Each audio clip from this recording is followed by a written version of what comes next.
घर की एक बेटी है श्वेता, वो थी यहाँ पे, उसने रिसीव किया उसको, अगले दिन गई, अल्ट्रासाउंड करा, एक नई ओवरी उसके अंदर थी। क्योंकि वो परमेश्वर की अभिषेक में वचन बोला गया, वो वचन जीवित है। सो एक और बहन जिसने वो वचन सुना, जो उसके लिए नहीं था मगर उसने अपना बना लिया, उसने कहा ये मेरे लिए है। जब वो टेस्ट कराने गई, उसके अंदर भी नई ओवरी थी। ये परमेश्वर के वचन की सामर्थ है, वो मरा हुआ वचन नहीं है। 7 बिलियन लोग सेम प्रतिज्ञा से वो सब पा सकते हैं जो लिखा हुआ है। फिर उसने कहा परमेश्वर का राज्य ऐसा है जैसे कोई मनुष्य भूमि पर बीज छींटे और रात को सोए और दिन को जागे। See, devil doesn't want you to hear the word. शैतान नहीं चाहता आप वचन सुनो। उसको पता है वचन चला गया अंदर तो मेरा काम खत्म है इसके जीवन में।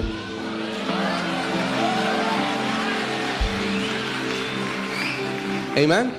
सो पूरी कोशिश करेगा आपको वचन ना सुनने दे बस, ठीक है। फिर उसने कहा परमेश्वर का राज्य ऐसा है जैसे कोई मनुष्य भूमि पर बीज छींटे। अब वो दूसरा उदाहरण दे रहा है।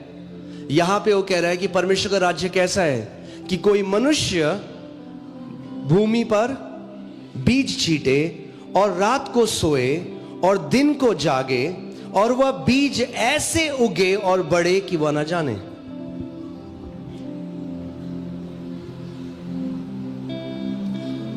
बीज बोया, रात को सो गए, सुबह उठ गया। क्या प्रभु बोलना चाह रहा है यहां पे? यानी इट्स वेरी नेचुरल, ये बहुत ही कैसा है, स्वाभाविक है। सो बढ़ोतरी जो आती है, हम लोग बढ़ोतरी, पता, हम कई मसीह लोग पता क्या सोचते हैं, जिस दिन एक स्वर्गदूत मेरे कमरे में आएगा और बड़ी प्रकाश मेरे कमरे में होगा, तब मेरे जीवन में कोई बदलाव आएगा, तब मेरे जीवन में बढ़ोतरी आएगी। ओ, एक दिन ऐसा होगा कि मैं तुरही की आवाज सुनूंगा, स्वर्ग उठा लिया जाऊंगा। ऐसे एक्सपीरियंस होते हैं मसीहों के, मगर बढ़ोतरी एनकाउंटर से नहीं आती। कितने लोग समझ रहे हैं मेरी बात? हाँ, बढ़ोतरी आपके जीवन में एनकाउंटर से नहीं आती। वो कहता है स्वर्ग का राज्य एक ऐसे मनुष्य की तरह जिसने बीज बोए, सो गया, रात को सुबह उठ गया। नेचुरल है, उसको पता ही नहीं, अपने आप वो बीज बढ़ता गया और फसल बढ़ती गई। यानी आपके जीवन में जब बढ़ोतरी आएगी ना, आपको पता ही नहीं चलेगा। कितने लोग समझ रहे मेरी बात को? हाँ, आपको पता ही नहीं चलेगा। आप कलीसिया आते गए, वचन सुनते गए, बीज डाला गया, बीज आपके अंदर गया, अपने आप बढ़ता गया। आप कलीसिया आते गए, आप कह रहे मेरी जो रात को सो नहीं पाता था, बढ़िया नींद आ रही है, एस्थमा खत्म हो गया, कैंसर खत्म हो गया। क्या हो रहा है? परमेश्वर का राज्य प्रकट होने लग गया है। आपके लोग उसको कैसे देखते हैं? राई की तरह तुच्छ जान। अरे क्या तू संडे को एक दिन तो होता है, अरे क्रिकेट खेलने चलते हैं, क्या तू पागल है, इतने ये जवानी में तू कहां चढ़ जा रहा है? हाँ, बोलते हैं ना। क्यों? क्योंकि वे परमेश्वर के राज्य को नहीं समझते, उसको तुच्छ जानते हैं। मगर आप लोग जो हर संडे यहां आ रहे हो, परमेश्वर के वचन की शिक्षा के अधीन बैठ रहे हो, आत्मिक जहां में वो वचन आपके हृदय में बोया जा रहा है। और फिर क्या होगा? वचन बोया गया है, मगर हाँ, फल तो लाएगा, मगर उससे पहले कुछ और है। मैं वापस इसमें आऊंगा, इसको आप दिखाइएगा, मगर इससे पहले पहला कुरिन्थियों 3:6 चलते हैं। हालेलुया।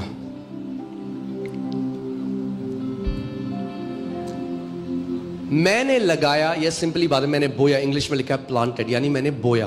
पौलुस कह रहा है मैंने बोया, अपोलोस ने सींचा, परंतु परमेश्वर ने बढ़ोतरी दी। दैट्स इंग्लिश का सही वो जो है, गॉड गेव द इंक्रीज। परमेश्वर ने क्या किया? बढ़ोतरी दी।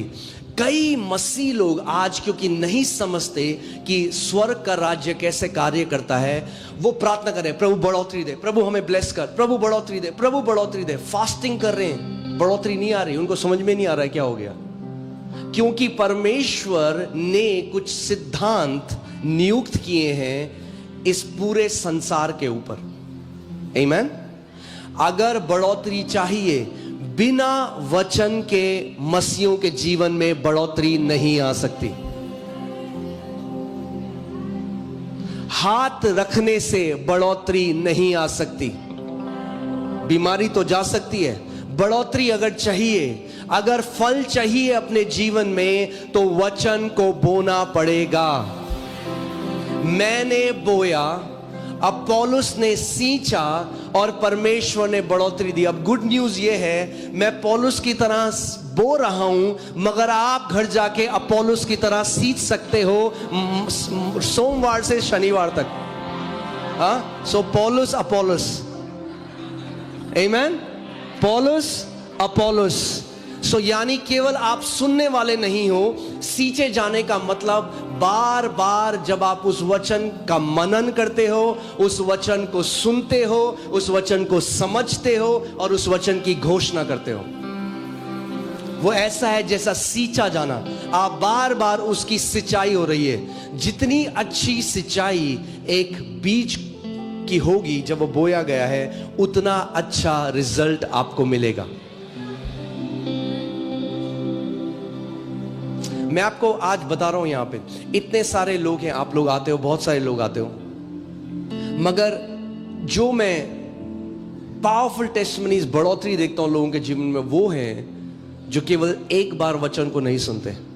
वो संडे आते हैं, वो वचन को सुनते हैं और घर जाके बार बार उस वचन को सुनते हैं। वो ऐसा है जैसे सिंचाई हो रही है उस बीज की, आमीन। और फिर सो जाते हैं, उठते हैं, फिर आते हैं, फिर करते हैं। उनको पता भी नहीं कि क्या हल्के हल्के परमेश्वर का राज्य प्रकट होने लग जाता है उनके जीवन में। कर्जों से बाहर आने लग जाते हैं, बीमारियों से बाहर आने लग जाते हैं, डिप्रेशन से बाहर आने लग जाते हैं।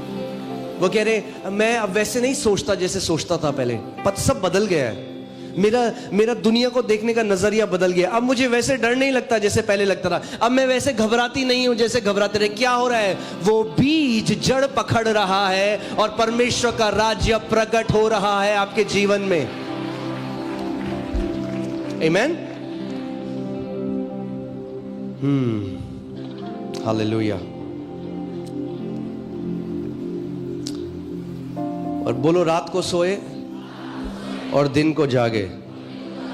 यानी अगर बीज को बोने वाले बन गए तो नींद उड़ाने की जरूरत नहीं है बढ़ोतरी देखने के लिए। बढ़िया सोओगे रात को, सुबह उठोगे और बढ़ते जाओगे, बढ़ते जाओगे, बढ़ते जाओगे, आमीन, हालेलुया। देखो क्या लिखा है, कोई मनुष्य भूमि पर बीज छीटे, बोलो वो मनुष्य मैं हूं, वो कोई मनुष्य मैं हूं।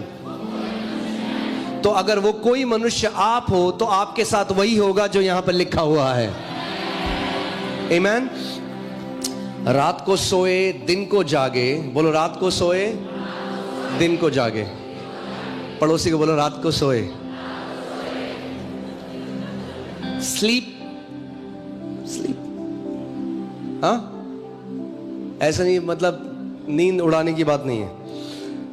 पृथ्वी आप से आप फल लाती है। क्या करती है पृथ्वी? आप से आप फल लाती है। कभी आपने देखा है कि आपने कोई बीज बोया, वहां से आपको आवाज आ रही है पृथ्वी से? हाँ, कई मसीह लोग जब प्रार्थना में जाते हैं ना, जैसे ऐसे करने लगते हैं। मैं कहता हूं भैया ऐसा मत करो, इतना जोर मत लगाओ, चमत्कार का तो पता नहीं कुछ और ना आ जाए बाहर।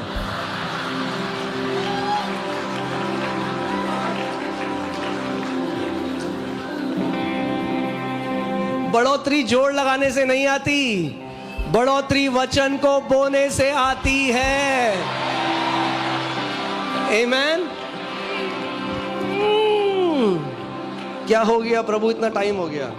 हाँ, खाली भूमि है, करेगी तो कुछ आएगा बाहर? नहीं आएगा भैया। हाँ, पृथ्वी आप ही आप। जब इसको ग्रीक में जो लिखा है वो शब्द है ऑटोमेटोस, जिससे हमें शब्द मिला है ऑटोमेटिक। यानी जब वचन डाल दिया, automatic healing, automatic deliverance, automatic promotion, automatic blessing, everything automatic, क्योंकि पृथ्वी आप ही फल लाती है। आमेन, हालेलुया। पृथ्वी आप से आप फल लाती है, पहले अंकुर, बोलो पहले अंकुर। यानी एक प्रोसेस है आपके, अगर एक ब्लेस्ड लाइफ जीनी है, अगर एक जीवन जीना है, तो उसका एक प्रोसेस है। मगर हमें क्या चाहिए? फिक्स। पास्टर मेरे सर पे हाथ रख दो, प्रोसेस। बोलो एक, क्या बोलेंगे, प्रक्रिया है। हाँ, एक प्रक्रिया है। पृथ्वी आप से आप फल लाती है, पहले अंकुर तब बाल, ये वाले बाल नहीं, हाँ, और तब बालों में तैयार दाना। हाँ, मक्खिया देखे आपने, मक्के के ऊपर बाल होते हैं। सो वैसे ही प्रभु उदाहरण दे रहा है, ये प्रभु यीशु मसीह बोल रहे हैं। ओके, पहले अंकुर तब बाल और तब बालों में तैयार दाना। परंतु जब दाना पक जाता है, यानी समझिए दाना भी पकता है। सो क्या देख रहे हैं आप? एक प्रोसेस है, एक प्रक्रिया है जिसके द्वारा परमेश्वर हमको लेकर जाता है। कई लोग कहते हैं हम तो कलीसिया गए थे, कुछ तो हुआ नहीं हमारे साथ। मूर्खों की जैसी बात मत करो। एक प्रक्रिया है, परमेश्वर का वचन हमें सिखा रहा है। जादू नहीं है कलीसिया में। हाँ, यहां ये नहीं होता पुश, पुश, पुश।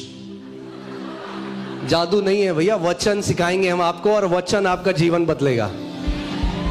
आमेन।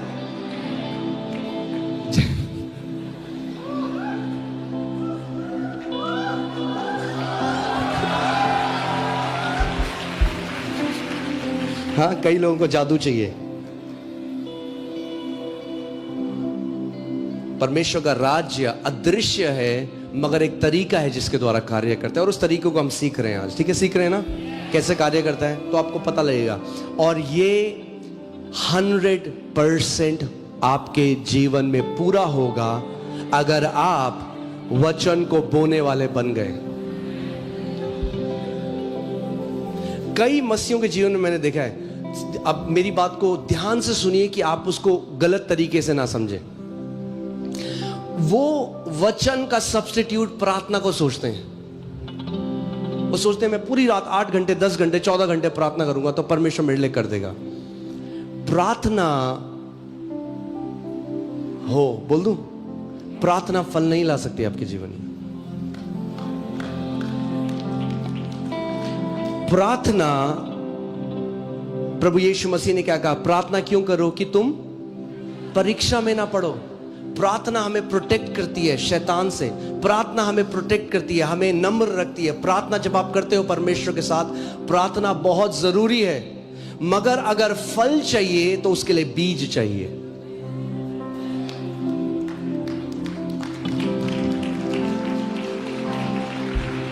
कितने मसीह ऐसे हैं, वो टोटके की तरह सोचते हैं उपवास और प्रार्थना को। बीमार हुए तो कहते हैं हम उपवास और प्रार्थना में कर लेते हैं, और पूरी उस उपवास प्रार्थना में परमेश्वर से भीख मांगेंगे, प्रभु तू क्यों नहीं कर रहा मुझे, प्रभु मुझे चंगा कर दे, प्रभु मुझे चंगा कर दे, प्रभु मुझे चंगा कर दे। मगर वचन का बीज नहीं बोएंगे अपने हृदय में, और इसीलिए कितने मसीह लंबे समय से बीमार हैं।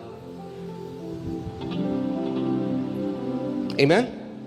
परंतु जब दाना पक जाता है तब वह तुरंत हंसिया लगाता है, क्योंकि कटनी आ पहुंची है। आमीन। अगर वचन को रोज अपने हृदय में भरते रहोगे तो एक समय आ रहा है जब रोज कटनी करोगे, क्योंकि वो प्रक्रिया से होकर आपका जीवन जा रहा है। फिर आपका जीवन अप एंड डाउन नहीं होगा, आज ऊपर कल नीचे परसों ऊपर नहीं। आपका जीवन फलों से लदा हुआ होगा। और प्रभु यीशु मसीह ने कहा, जब तुम बहुत सा फल फलते हो तो मेरे पिता की महिमा होती है। यानी एक मसीह जो फलवंत मसीह है, उसके जीवन से परमेश्वर को बड़ी महिमा मिलती है। जब आपका जीवन फलों से भरा हुआ होता है तो उस जीवन से प्रभु यीशु मसीह को, पिता को क्या मिलती है? महिमा मिलती है। हालेलुया। यूहन्ना 1 से 4 तक मैं पढ़ूंगा। आदि में क्या था? Come on. आदि में क्या था? आदि में वचन था, और वचन परमेश्वर के साथ था, और वचन परमेश्वर था। आमेन। यही आदि में परमेश्वर के साथ था। सब कुछ उसी के द्वारा उत्पन्न हुआ। किसके द्वारा उत्पन्न हुआ? वचन के द्वारा। सब क्लियर है अभी तक? या सब कुछ वचन के द्वारा, और जो कुछ उत्पन्न हुआ है उसमें से कोई भी वस्तु उसके बिना उत्पन्न नहीं हुई। यानी जो कुछ आप देखते हो ये किसके द्वारा उत्पन्न हुआ? वचन के द्वारा। उसमें जीवन था और वह जीवन मनुष्यों की ज्योति था। हाँ, किसमें था जीवन? वचन में, और वचन मनुष्यों की ज्योति था। अब इसकी 14वीं आयत में आइए। और वचन देहधारी हुआ। क्या हुआ? वचन देहधारी हुआ और अनुग्रह और सच्चाई से परिपूर्ण होकर हमारे बीच में डेरा किया, और हमने उसकी ऐसी महिमा देखी जैसे पिता के एकलौते की महिमा। वो वचन कौन है? प्रभु यीशु मसीह। आमेन। सो जब बाइबल कह रही है वचन, तो वो वचन कौन है? प्रभु यीशु मसीह। सब कुछ जो उत्पन्न हुआ उस वचन के द्वारा उत्पन्न हुआ।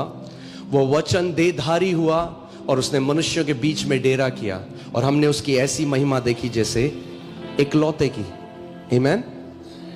नाउ प्रभु यीशु मसीह जो परमेश्वर का वचन है, जो देह धरकर इस पृथ्वी पर आया, और अब ऐसा हुआ कि शैतान उसकी परीक्षा लेने के लिए आया, जो है मत्ती 4 और मैं 3 से पढ़ूंगा आगे। तब परखने वाले ने आकर उससे कहा, यदि तू परमेश्वर का पुत्र है तो कह दे कि ये पत्थर रोटियां बन जाए। क्या हो रहा है? शैतान क्या कर रहा है? उसकी परीक्षा ले रहा है। शैतान जैसे आज आपकी और मेरी भी परीक्षा लेने के लिए आता है हमारे अंदर। वो क्या करना चाह रहा है? डाउट डालने की कोशिश कर रहा है जो परमेश्वर ने कहा है। यीशु ने उत्तर दिया, लिखा है। क्या कहा प्रभु यीशु मसीह ने? लिखा है, मनुष्य केवल रोटी ही से नहीं परंतु हर एक वचन से जो परमेश्वर के मुख से निकलता है जीवित रहेगा। अगर जीवित रहना है लंबा इस पृथ्वी पे, अगर जीवित रहना है, एक जय में चलना है, अगर एक जैवन जीवन चलना है, तो आपको क्या करना पड़ेगा? परमेश्वर के वचन के द्वारा जीना पड़ेगा। आमेन। मगर जब मैं इसको पढ़ रहा था, मेरे लिए बहुत ही अमेजिंग बात क्या है कि प्रभु यीशु मसीह जो स्वयं वचन है, हाँ, जो जीवित वचन है परमेश्वर का। आदि में क्या था? वचन। सब कुछ जो आप देखते हो वचन के द्वारा बनाया गया, और वचन देहधारी हुआ। और ये वचन अब जो देहधारी हुआ वो किसकी तरफ इशारा कर रहा है? लिखित वचन की तरफ। सोचो इसके बारे में। जो जीवित वचन है वो कहां पॉइंट कर रहा है? लिखित वचन के ऊपर। वो कह रहा है लिखा है। यानी अगर प्रभु यीशु मसीह ने इतना महत्व दिया जो लिखा है, तो आपको और मुझे भी कितना महत्व देना है जो लिखा है।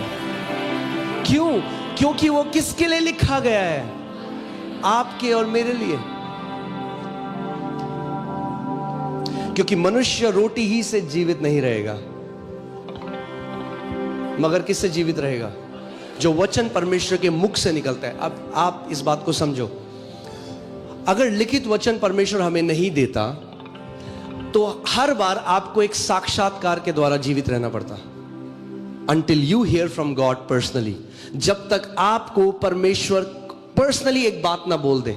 मगर पूरी स्टार्टिंग से लेकर अभी तक परमेश्वर ने जो भी प्रतिज्ञाएं बोली अपने संतों को, क्योंकि वो परमेश्वर का वचन है, वो जीवित है, उसके अंदर क्रिया शक्ति है, और जो उसने उनके लिए किया आज वही वो वचन हमारे लिए भी कर सकता है। मगर अगर लिखा नहीं होता तो आज मुझे पता नहीं होती कि एक प्रतिज्ञा है, मैं तुझे आशीष दूंगा और तुझे जातियों के लिए आशीष बनाऊंगा। वो परमेश्वर ने किसके लिए कहा था? अब्राहम के लिए। मगर आज क्योंकि ये लिखा है, मैं इस पर विश्वास ला सकता हूं और मैं इस लिखित वचन से जीवित रह सकता हूं। भजन संहिता, जो एक भजन लिखने वाले ने सालों हजारों साल पहले लिखा था, जो परमेश्वर ने उससे बोला, तेरे बगल में 1000, तेरे दाहिने ओर 10,000 गिरेंगे मगर वो तेरे निकट ना आएगा। मैं तुझे दीर्घ आयु से तृप्त करूंगा और अपने उद्धार का दर्शन दिखाऊंगा। अगर वो व्यक्ति लिखता नहीं तो आज मुझे पता ही नहीं होता कि परमेश्वर के मुख से क्या वचन निकला था, क्योंकि उनकी पेन में जाने से पहले वो बोला गया वचन है। कितने लोग मेरी बात को समझ रहे हैं? इस बात को, ये जो वचन है ये परमेश्वर की कलम से नहीं आया, ये परमेश्वर के मुंह से आया है। प्रभु यीशु मसीह ने यूहन्ना 6:663 में कहा, 63 राइट, 63 में कहा कि जो वचन मैं तुमसे कहता हूं वो जीवन और वो आत्मा है। जब परमेश्वर उत्पत्ति से बोलने वाला परमेश्वर है, आमीन। आपको पता है परमेश्वर एक बोलने वाला परमेश्वर है। और परमेश्वर ने क्या किया? अपने लोगों को क्या दी? प्रतिज्ञाएं दी। मगर मैं आपको बता रहा हूं कि परमेश्वर के वचन में कितनी सामर्थ्य है, और इस बात को अगर आप समझ गए तो बहुत पावरफुल है। जो प्रतिज्ञा परमेश्वर ने अपने एक बेटे को दी, अपने एक संत को दी, वो प्रतिज्ञा ने उसके जीवन में जो किया वो आज भी क्रियाशील है। आज भी आप आज भी उस प्रतिज्ञा से रिसीव कर सकते हो जो परमेश्वर ने किसी और के लिए कहा था, क्योंकि वो लिखा गया वचन है। देखो मैं आपको इसको ऐसे समझाता हूं। जब परमेश्वर ने बोला तो परमेश्वर के मुख से जो वचन निकला, उस वचन के साथ परमेश्वर का आत्मा और जीवन रिलीज हुआ। और जब वो परमेश्वर के जो पवित्र संत हैं उन्होंने जब इसको लिखा तो इस स्याही के पीछे परमेश्वर का आत्मा आज भी मंडरा रहा है। इसीलिए ये जीवित पुस्तक है, इसीलिए ये लिखित वचन है, क्योंकि इस लिखित वचन के पीछे परमेश्वर का जीवन और परमेश्वर का आत्मा आज भी छुपा हुआ है। आमीन। और मैं आपको इसकी ताकत बताता हूं। आपको याद है ऑनलाइन प्रेयर में श्वेता थी यहाँ पे, हाँ, और वचन आया कि किसी की जिस सर्जरी से ओवरी निकली है परमेश्वर सर्जरी बना रहा है। वो किसके लिए था? वो यहाँ पे जिस घर की एक बेटी है श्वेता, वो थी यहाँ पे, उसने रिसीव किया उसको। अगले दिन गई, अल्ट्रासाउंड करा, एक नई ओवरी उसके अंदर थी। ठीक है, मगर ध्यान से सुनो, क्योंकि वो परमेश्वर की अभिषेक में वचन बोला गया, वो वचन जीवित है। एक और बहन जिसने वो वचन सुना जो उसके लिए नहीं था मगर उसने अपना बना लिया, उसने कहा ये मेरे लिए है। जब वो टेस्ट कराने गई उसके अंदर भी नई ओवरी थी। ये परमेश्वर के वचन की सामर्थ है, वो मरा हुआ वचन नहीं है। 7 बिलियन लोग सेम प्रतिज्ञा से वो सब पा सकते हैं जो लिखा हुआ है। कितने लोग मेरी बात को समझ रहे हैं? जब ये लिखा हुआ है तो ये ऐसा है जैसे वो एक बीज है, मगर वो बीज जो है वो कैसा है? वो अभी एक्टिवेट नहीं है, इसके अंदर जीवन है। मगर मैं कहूं कहां है फल? मेरे को फल खाना है, मेरे को कद्दू खाना है, इससे नहीं, कद्दू नहीं खा सकता मैं इससे। हाँ, अगर कद्दू खाना है तो एक प्रतिज्ञा के द्वारा जाना पड़ेगा। अगर फलवंत होना है तो एक प्रक्रिया है फलवंत होने की, जादू नहीं है। हाँ, शॉर्टकट नहीं है, फलवंत जीवन।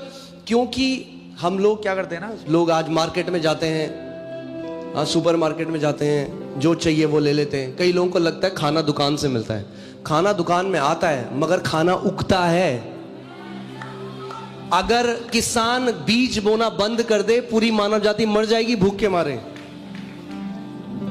कोई है जो आप बढ़िया बासमती चावल खा रहे हो, कोई है जिसने महीनों उसकी देखभाल करी, बीज बोया, उसको सींचा, फिर कटनी करी, फिर बेचा, ट्रक में गया, बोरियों में गया, आपके घर आया, तब आप खा रहे हो उसको।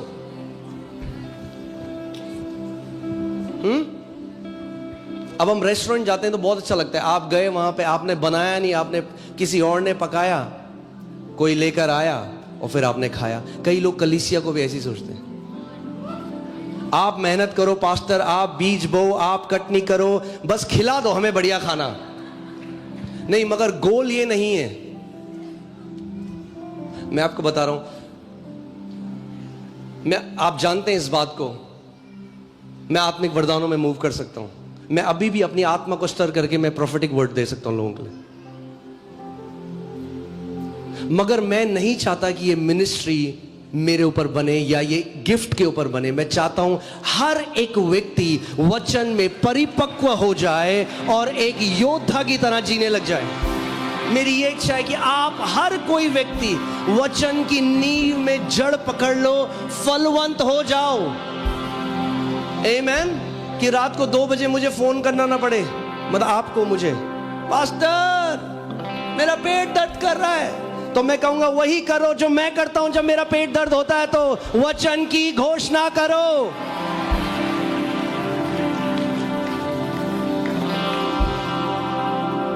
आमीन, हालेलुया। इसीलिए तो 5 फोल्ड मिनिस्ट्री है, 5 सेवकाई क्यों है? कि संत परफेक्ट हो, संत सयाने हो। आप लोग मिनिस्ट्री का काम करो, आप लोग जय में चलो। That's why they are 5 fold ministry. Amen, hallelujah. हाँ, समझ रहे हो आप मेरी बात? So, जो वचन परमेश्वर के मुख से निकलता है, क्या हुआ? मैंने, पवित्र आत्मा ने बोला, मैंने सुना और मैंने बोला, तो क्या हुआ? क्योंकि वो वचन था। आज भी मैं आपको बता रहा हूं, किसी की ओवरी अगर निकाली है सर्जरी से, वो उस प्रोफेसी को सुनेगी और बार बार मनन करेगी, बिलीव करेगी, उसके अंदर भी एक नई ओवरी आ जाएगी। क्यों? क्योंकि वचन में क्रिएटिव पावर है, वचन में रचना करने की क्षमता है। क्योंकि सब कुछ जो आप देखते हो वो परमेश्वर के वचन से रचा गया है।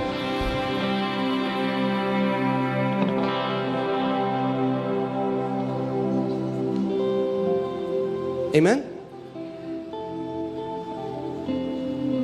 मैं आपको बता रहा हूं, इतने सारे हमारे पास टेस्टमनीज आते हैं। यहां पे एक वचन आया किसी के लिए, हाँ, वो आगे आए, चंगे हो गए।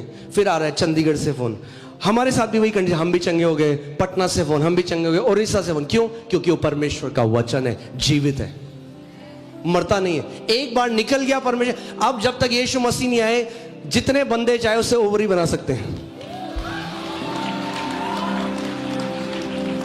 क्योंकि वचन है, क्रिएटिव पावर है उसमें। अगर मैं अपनी मर्जी से बोलता, मेरे मुंह का वचन कुछ नहीं कर सकता। अगर मैंने अपनी समझ से बोला होता है वचन, तो कुछ नहीं कर सकता। हाँ, असली, अब मैं, अलग टॉपिक है, मगर मैं, भविष्यवाणी असली वो है जिसमें क्रिएटिव पावर है। लोग आज कैसी साइकिक भविष्यवाणियों के पीछे जा रहे हैं। अरे उसने मेरा नंबर और नाम बता दिया। अरे तुम्हें नहीं पता तुम्हारा नंबर और नाम? क्या बढ़ोतरी हुई तुम्हारे जीवन में किसी ने तुम्हारा नंबर तुम्हें बता दिया तो? ये तो साइकिक भी करते हैं बात।